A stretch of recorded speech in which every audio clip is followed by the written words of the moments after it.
This Mixed TV interview is supplied by Wholesale Supply Group. Visit us online at wholesalesupply.us.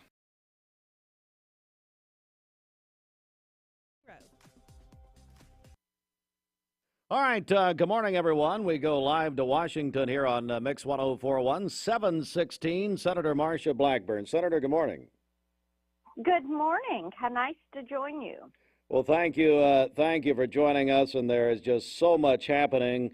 Just want to dive right in. I want to get your comments, Senator, first of all, on the funding measure passed by the House Representatives yesterday.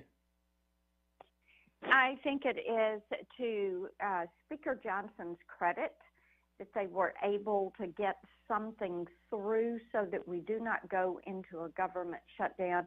As you know, Steve, government shutdowns end up costing you money because people that have questions and issues before the government can't get answers. All the employees are on a paid leave, if you will. And so all of that has to be made up and the work is still there. So that process is an expensive process. Now, one of the things we want to be sure we do is finish these individual appropriations bills, because that is the only way to cut spending. And heaven knows we are $33.6 trillion in debt. It is imperative that we cut back on the government spending. It is imperative that we freeze hiring. It is imperative that we begin to cut federal salaries. All of those are issues that need to be on the table. So we need to buckle down. We need to get to regular order. We need to get this done. We're joined by Senator Marsha Blackburn, and obviously the biggest story globally is the war continuing in Israel. And I know you know a lot of things as a United States Senator. The public does not know, but what can you share with us this morning, Senator, about this? Oh, Steve, this is just heartbreaking. And yesterday we had Tennesseans who were in town for the rally for Israel. And it was wonderful to have them in, to hear their stories. Many of them have family and friends that are over there, that are a part of the IDF. You have individuals who are hard at work building support to support families in Israel. Our office has been involved in getting some people out that needed to come out. And what we need to keep in mind is that Hamas is a terrorist organization. They are recognized as such by the United States and have been for decades. Secondly, is that Iran is the world's largest sponsor of terrorism, and they are the primary funder of Hamas. That's why you hear them talked about Hamas talked about as a proxy for Iran. Iran doesn't want to go fight their battle, so they fund these Shia militias, terrorist groups like Hezbollah, the Houthi rebels, ISIS in Syria, ISIS in Iraq. And these proxies do the work. They carry out these terrorist acts. And it is so disturbing to me that there are some people that try to say there's a moral equivalence between Israel and Hamas. No, there is not. One is a terrorist organization, and Israel is a nation. So I think that people that we're hearing from have learned a lot about the Middle East and about Israel and about these terrorist organizations.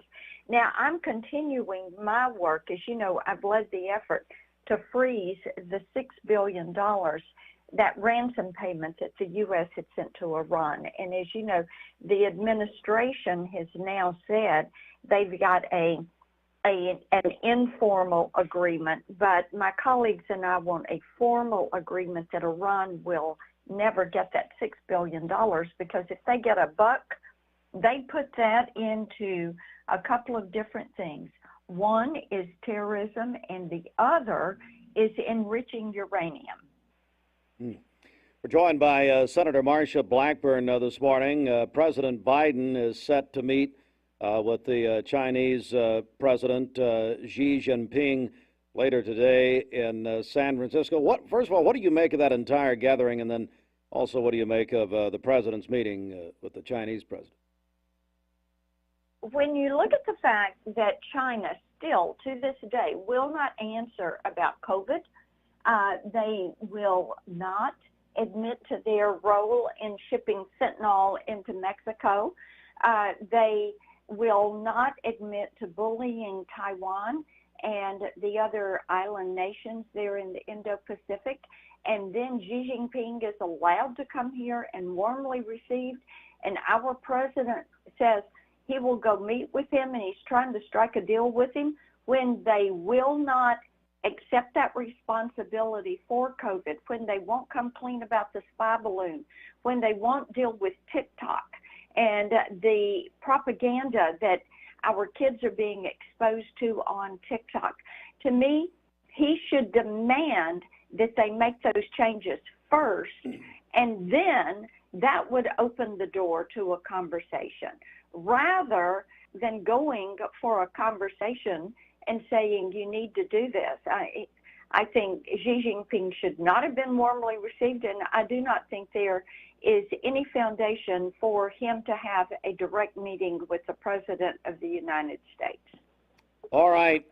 One other question here. We're joined by Senator Marsha Blackburn live from Washington this morning. So you are moving to subpoena the flight logs of the late Jeffrey Epstein. Tell me about that. I believe that, as I was reading, came about in a hearing. Is that right? Yes. The Senate Judiciary Committee, where I'm a member, Senator Durbin and Senator Whitehouse have been on an absolute tear trying to delegitimize the Supreme Court. As your listeners know, we've talked a lot about their push to pack the court. They want to expand the Supreme Court so they can fill it up with a bunch of liberals and people that are going to do their bidding. Now, under President Trump, we added 3 constitutionalists to the Supreme Court. They don't like that. They don't like that you've got Gorsuch and Kavanaugh and Barrett on the Supreme Court because they rule by the Constitution. They do not rule by party politics. So then you've got them saying, let's go after these justices. They're trying to throw Clarence Thomas off the Supreme Court. That's been one of their goals. So they have come up with this thing saying, well, he vacationed with a friend of his that's been a friend of his from college, Harlan Crow. And they wanted to subpoena Mr. Crow. And they also wanted to subpoena Leonard Leo, who is the head of the Federalist Society, which has supported having constitutionalist, originalist on the court and not activist on the court.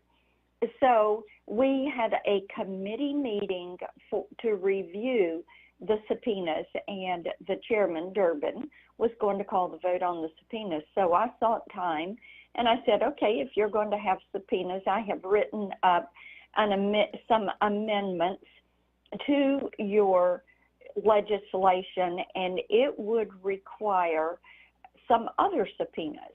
I would like to subpoena all the flight logs from Jeffrey Epstein's estate for his planes. You know, his planes were called the Lolita Express.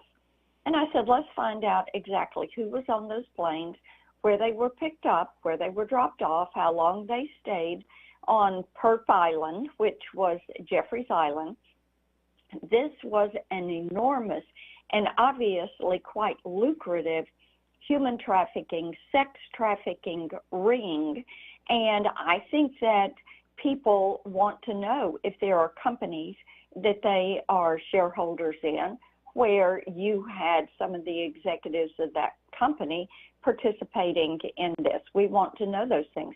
We also want to know about Justice Sotomayor's book deal. she got a $3 million advance to write a book. That was not reported. Then we found out, and we found out all of this through news reports, and then her staff was allegedly calling places where she was speaking and having them purchase the books prior to her going to speak. And then her publisher came before the Supreme Court on 2 copyright infringement cases, and neither time did she recuse herself from those cases. We want to subpoena all of that. We also want to subpoena all the White House, DOJ, and Federal Trade Commission emails and memos around this lawsuit they have against Elon Musk. And then I want to subpoena Secretary Javier Becerra over at Health and Human Services, all the records around the 85,000 migrant children that they have lost track of. They do not know if they are dead or alive. They do not know if they are being trafficked. We need to get that information. And then also, we would like to know why the Biden administration terminated the China initiative, which was the most effective tool we had in dealing with Chinese espionage and China spies that are in this country. Well, that's, well, let me ask, what are the chances? What are the chances this happens? Well, you know, if we go back, after I read my list and made my comments, he adjourned the committee. Oh. So if he tries to bring them back up again this week and have a vote on those subpoenas, then I am going to offer my amendments, and we will see if the Democrats will support this. If they want transparency, we need every bit of Sotomayor's information around her book deal and her court staff who was peddling these books. We need to know what the discussion was around what was happening with the 2 cases that involved her publisher. We need to get every one of those flight logs of Jeffrey Epstein's and figure out finally how broad and far-reaching was this human trafficking and sex trafficking operation he had. Senator Marsha Blackburn, always a busy time, and I hope you have a great Thanksgiving. And real quick, I know you got to go, but what's your go-to recipe on Thanksgiving? What are they all coming for? They are all coming for a dressing that I make, and we're going to have that recipe up on Instagram. Oh. They love that, and then they always want a slice of my sourdough bread. There we go, Senator. Hey, happy Thanksgiving. Thank you for joining us. You too, Steve. Bye now. Thank you very much. So that leads us into this, Bridget. We're going to be taking Thanksgiving recipes here with our friends at Publix pretty soon. Is that right? We sure are. That's gonna be up on our social media, and a great giveaway there from our friends at Publix. It's a $100 Publix gift card. So